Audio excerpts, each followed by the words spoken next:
Did you know that there are three options for you to sign your child's IEP? Maybe you've been told that if you don't sign your child's IEP, your child will lose their special program. This is very common for parents to be told by their local school district that if you don't sign your IEP, immediately after the IEP meeting, your child will lose their special education program. And today I'm going to be talking about that in my part one of my three-part series, how to sign your child's IEP without agreeing to everything. These options and these are really your parent rights under the Individuals with Disabilities Education Act on different options to sign your IEP. The problem is that parents aren't aware of these other available options to sign your IEP, which then causes parents to just never win, never gain the services and supports and program that they want for their child because they're told they have to sign the IEP. So parents, please be sure to leave your comments below because I'd love to hear from you if you were told that you have to sign your IEP or you're going to lose your special education program, you're going to lose services, your child will get kicked out of special education. If you've been told these things, which are all disinformation, misinformation, myths, it's not true, and that's what I'm going to be talking about today. And be sure and like and share this video too so other parents can get this information because this is a huge component to how you can win to get what you want for your child in the IEP meeting. So very valuable information and very important information, also an advanced advocacy step to know these different options of how to sign your IEP. So over the past 24 years, I've been using these strategies to coach parents and to assist them through the IEP process to sign their IEP to be successful in winning and gaining and developing the IEP program that they want for their child and to meet their child's unique needs. So I'm going to give you 3 points today on how to sign your IEP. The first point today is going to be you don't have to sign on the spot. So as I said, right after you have an IEP meeting, they're going to tell you, now back in the day when we were meeting in person for an IEP meeting, they would shove the IEP in front of the parent and they'd say, here, sign your IEP. And they would put pressure on parents, coerce parents, intimidate parents, tell parents things like, if you don't sign your child's IEP today, you're going to lose your child's services. If you don't sign your IEP today, your child will lose the special education program that they have and they're not going to get it. If you don't sign your IEP today, your child will lose their IEP and gets kicked out of special education. All these things, incorrect information, not true, just flat out disinformation.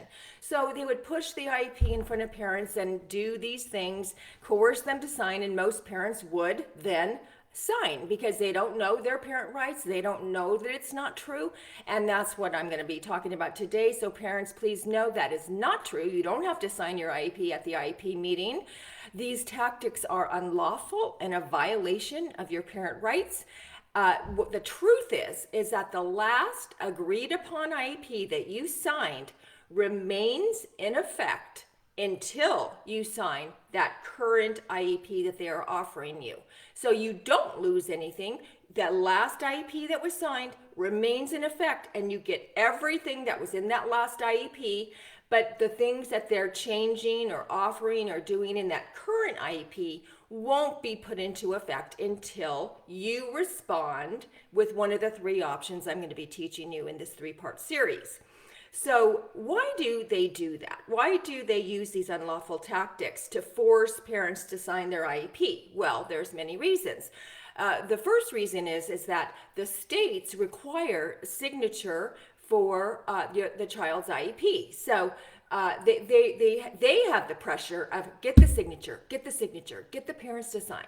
So once the parents sign that IEP, the district has done their due diligence, their job has been completed, they got the signature, you're done. And they don't talk to you anymore, they did their job, there's nothing more to talk about, you signed the IEP. But you signed the IEP, but maybe you weren't in agreement with 1, 2, 3, 4 things in the IEP. You didn't agree, but you signed it. And a signature on the IEP means you are approving, agreeing with, and giving consent to everything that was written in that IEP, even if you didn't agree to everything in that IEP. That's what your signature means. So when a district gets a signature on the IEP, that IEP is approved and attested. That's the district speak and language terms they use when a parent signs the IEP. It's now approved and attested, meaning, hey, state, we did our job, we did our due diligence, we got the signature on this IEP, and we've completed our role in following the mandates of the state and federal laws. Okay, so they're done with you once you sign the IEP. And that's why they pressure you to get it. If an IEP goes a month, 2 months, 3 months without a signature, they can get held accountable by the state for, why didn't you get this IEP signature? You better work with that parent, and you better get that parent to agree to resolving whatever issues are, why that parent isn't signing the IEP. So if you don't, they have the power. So once you sign the IEP, then the power is put back in their court. Okay, that you signed the IEP, now they've got the power. But guess what? When you don't sign the IEP, you have the power because you didn't sign the IEP, and they want that signature. So you have the power when you don't put your signature on that IEP, and they're going to be much more willing to listen to you, to hear those things that you are in disagreement about, and to want to resolve those issues, come to some kind of a compromise and agreement on the issues that you disagree with and why you don't want to sign. So you've got the power when you don't sign, but they try to turn it around and make it feel like, oh no, if you don't sign, you're going to lose all these things, and you're going to be, in trouble if you don't sign your child's IEP, which is not correct. You have the power when you don't sign. So the other reason that they do it for is that it will, once you sign, then you cannot have another IEP meeting to discuss those things that you disagree with for another 30 days. In California, it's 30 days when you ask for an IEP. In other states, it could be longer than 30 days. So look at your state guidelines if you're in another state. But in California, once you sign that IEP, you can't have another IEP meeting for another 30 days. So what does that do? That delays what you're trying to get for your child. So you don't sign the IEP when you don't agree with something.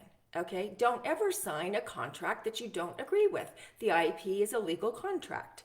The other thing the reason that they do that is that it delays your agenda for what you want for your child, and it advances their agenda, which is they make their offer. This is what we want to do. This is what we're offering. Now you sign it, parents. Once you sign it, they got their agenda completed. But did you? No, you didn't. You didn't get those things resolved, but you signed the IEP. So that's why they just want to pressure parents into signing the IEP immediately after the IEP meeting. Now that we're in virtual, it's a little different because, of course, they can't shove the IEP in front of you because they're not in person. But what they'll do is they'll immediately send you the IEP right after the meeting, and they'll say, here's the signature page, sign your IEP. And they'll do the same pressure and coercement that they do typically if you're in person. So the other thing I want to tell you, parents, is that you have a right to get a copy. This is point number 2. You have a right to get a copy of the entire IEP to take home to review after the IEP meeting. So you go through your IEP meeting, they shove it in front of you, or they email it to you right after the IEP meeting. But typically, when we were meeting in person, many times they wouldn't even give parents a full copy of the IEP.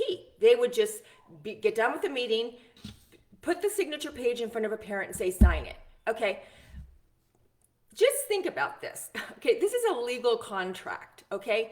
What other legal contract would you ever sign without going home and reading it in depth and word per word and understanding everything that it said before you signed a legal contract. But yet, this is what they do to parents all the time. So parents, you have the right to get a copy of the full IEP. When it's done, what are they offering? The entire IEP. Take it home, read it at your leisure in the comfort of your own home when you're not all pressured and stressed and worried at an IEP meeting under all that stress to sign a legal contract. It's ridiculous to force parents to do that. So get a copy of your IEP, which is your right. Take it home, read it over, and then I suggest that you highlight everything that you don't agree with in the IEP when you take it home and reviewing it. And everything that you don't agree with, you highlight it. Anything you don't understand, you highlight it. You make a list of everything that wasn't addressed or included in the notes of the IEP. So many times parents will say things in a meeting, make a request about something, have a concern about something. Is it in the IEP anywhere? No, they just left it out. So if you had a request or a concern that wasn't included and documented in the IEP, again, that's a delay tactic. How are you ever going to get your concerns and requests completed, resolved, approved if they don't document it in the IEP and make a decision on it there in the IEP? So anything that wasn't included in your IEP, anything you don't agree with, you highlight, you make a list, and then you decide if you want to call another IEP meeting to resolve those things, talk about those things, ask questions about what you didn't understand, or if you want to decide to use one of the 3 options I'm going to be teaching in this series. So that's what you do before you sign your IEP. So now, point number 3 is the 3 ways to sign your IEP. So the first, of course, is in full agreement. So it would be line 1A, and it would be a little box, and it says, I agree with everything in this IEP, something to that effect. And then your signature line. So that would be if you're happy as a clam, there's nothing you disagree with in your IEP, you're so happy about your child's special education program, all the services, all the supports, all the accommodations, the program, you're so happy you sign your IEP on full agreement. Line 1B is a partial agreement. So it would say, I agree with everything in my IEP with exception of, and then there's a little tiny line about this big where you can write with exception of, okay? That's signing it partially, line 1B. And if it's just one little thing that you can fit on that line, then that would be the appropriate way to sign your IEP there. And then the third way to sign your IEP would be write a partial agreement letter. Because if you have 1, 2, 3, 4, and you have to write, a paragraph about each dissent that you have, you would write a letter called a partial agreement letter. And I'm going to be going further into that in a couple weeks. Probably next part 2 of my 3-part series, I'll be teaching you how to write a partial agreement letter to the IEP. So IEP tip, special IEP tip, don't ever sign the signature page only. So many times, this is what they do. They will send a parent a signature page. They'll email you, here parent, here's the signature page, please sign it for your last IEP. Would you ever sign just a signature page for any kind of legal contract ever? Oh, sign the signature page and you don't have the contract of what you're signing? It's insane to ask a parent to sign a signature page that isn't attached to the actual legal contract document, the IEP. Don't ever do that, parents, because I've actually had it happen where a parent has signed just the signature page and then that signature page was attached to another IEP. So you don't ever want to sign just a signature page. You always want to get the full document. You sign the signature page and you scan and email back the entire IEP with your signature page, because then this is the signature page that goes with this IEP. Another thing, that IEP should be page numbered, page numbered at the top. Many times they don't page number the IEPs. Again, what could happen? IEPs can get mixed up into different IEPs because it's not page numbered. Okay, so those are two very important tips that I want to give you. Now, I also want to give you this caveat, parents. I'm talking about California state law. In other states, you can have different requirements for timelines. In some states, you're not required to sign the IEP. So, just look up your state and what your state law is. Whenever I teach, I'm usually teaching from California state law, and in different states, some things are different. So just keep that in mind. So parents, if you'd like more information or coaching on how to sign your IEP without agreeing to everything, I posted a link for my website right here in this Facebook Live.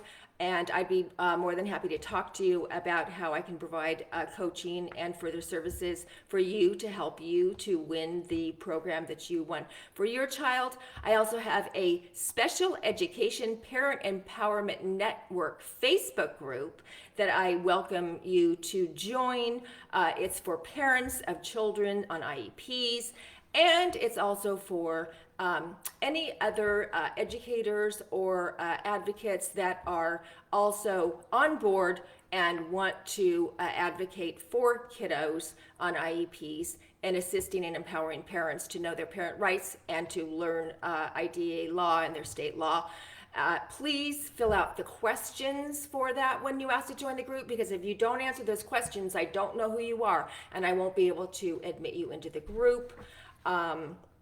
So next week is going to be part 2 of my 3-part series, and that's when I'm going to be teaching you how to write a partial agreement letter. It's going to be great. I mean, this is an advanced IEP strategy and tool. If you learn this, parents, you're going to be so far further your power, your influence, your confidence in your IEPs. If you learn how to sign your IEP properly, you're going to just skyrocket in gaining and being more successful during your IEP meetings.